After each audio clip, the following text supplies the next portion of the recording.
ನನ್ ಬ್ಲಡ್ ಅಲ್ಲಿ ಇವ್ನು ಬಂದಿರೋದು. ನೀನ್ ಹೆಂಗ್ ನನ್ ಕರ್ಕಿ ಅಂತೀಯಾ? ನೀನ್ ಹೆಂಗ್ ಕರ್ಕಿ? ನೀನ್ ಅವ್ಳ ಬಟ್ಟೆ ಎತ್ತಲು ಕಣ, ಬಟ್ಟೆ ಕಿತ್ತ ಎತ್ತಲು ಕಣ. ನೀನ್ ಅಸಹ್ಯವಾಗಿ ಮಾತಾಡ್ಬೇಡ. ನೀನ್ ರಶ ಅವ್ಳ ಬಟ್ಟೆ ಎತ್ತದ್ಲು, ನಿನ್ ಅಕ್ಕ ನಾನು. ಬಟ್ಟೆ ಕಿತ್ತ ಎತ್ತಿದಕ್ಕೆ ಬಟ್ಟೆ ಕಿತ್ತ ಎತ್ತಲು ರಶ. ರಶ ನಿನ್ ಮೇಲೆ ಹಣೆ ಇಡ್ತೀನಿ ನಾನು, ಸುಳ್ಳು ಹೇಳ್ಬೇಡ. ಸರಿ ಸರಿ ಹೋಗ್.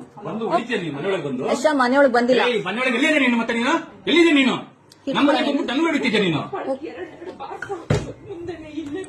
ಎರಡು ಸುಳ್ಳು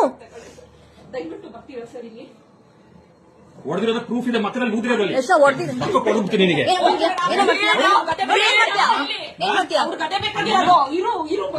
ಅವನು ಹೊಡಿಯಕ್ ಬಂದು ನನಗೆ.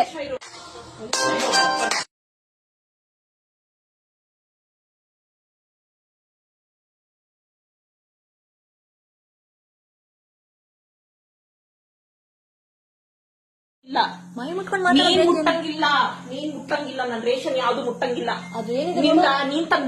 ನೀನ್ ತಂದಾಕಿದ್ಯಾ ನನಗೆ ರೇಷನ್?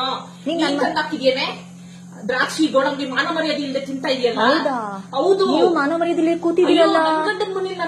ನಾನು ನನ್ ಗಂಟೆ ಮನೆ ನೀನ್ ಬಂದ್ ಕೂತಿದ್ಯಾ ಬಿಕಾರಿ. ಮನೆಗ್ ಬಂದ್ಬಿಟ್ಟಿರೋದು. ಅಲ್ಲೋ ನನ್ ಗಂಟೆ ಮನೆ ನೀವು ಕೂತಿರೋದು. ನೀನು ಚಪ್ಪರ್, ನೀನು ಬಿಕಾರಿ. ನಾನಲ್ಲ, ನೀನ್ ಬಿಕಾರಿ, ನೀನ್ ಚಪ್ಪರು. ಯೂಸ್ ಮಾಡಂಗಿಲ್ಲ, ಯೂಸ್ ಮಾಡಂಗಿಲ್ಲ ಅಷ್ಟೇ. ಯೂಸ್ ಮಾಡಂಗಿಲ್ಲ. ಏನಕ್ಕೆ ಅಡಿಗೆ ಮಾಡ್ಕೊಂತಾಳಂತೆ. ನೆನ್ನೆ ತರ ನುಂಗಿ ಸಾಯ್ತಾರೆ. ನಮ್ ಹೇಲ್ ತಿನ್ನಕ್ ಹೇಳಿ ಇವ್ರಿಗೆ. ನೀನ್ ತಿನ್ನು, ನೀನ್ ತಿಂತಾ ಇದೆಯಲ್ಲ ಈಗ. ನೀನ್ ತಿಂತಾರದ್ ನಮ್ ಹೇಲ್ನೆ. ಇಲ್ಲಿ ತಿಂತಾ ಇದೆಯಲ್ಲ ಮಾಡ್ಕೊಂಡು. ತಿಂತೀನಿ. ಏನೀಗ ನಿಮ್ಮಪ್ಪ ತಂದ್ಕೊಟ್ಟಿಲ್ಲ ರೇಷನ್. ನಿಮ್ಮಪ್ಪ ತಂದ್ಕೊಟ್ಟಿಲ್ಲ ಬೇಡ, ಬೇಕು ಅಂತ ಪ್ರವೋಕ್ ಮಾಡ್ತಿರೋದು. ನಿಮ್ಮಪ್ಪನೂ ತಂದ್ಕೊಟ್ಟಿಲ್ಲ. ನಿಮ್ಮಪ್ಪನೂ ನನ್ ಮನೆಗ್ ಬಂದು ನೀನ್ ಮಾತಾಡ್ತಾ ಇರೋದು ಅರ್ಥ ಆಯ್ತಾ? ನಾನ್ ತಂದಿರೋ ರೇಷನ್ ನನ್ ಮನೆ, ನಿನ್ ಮನೆ ಮೇಲಿದೆ ಹೋಗಿಲೆ ಅಲ್ಲಿ. ನಿನ್ ಮನೆ ನೀನ್ ನೋಡ್ಕೊಳ್ಳೆ ಹೋಗಿಲೆ. ನಾನೇ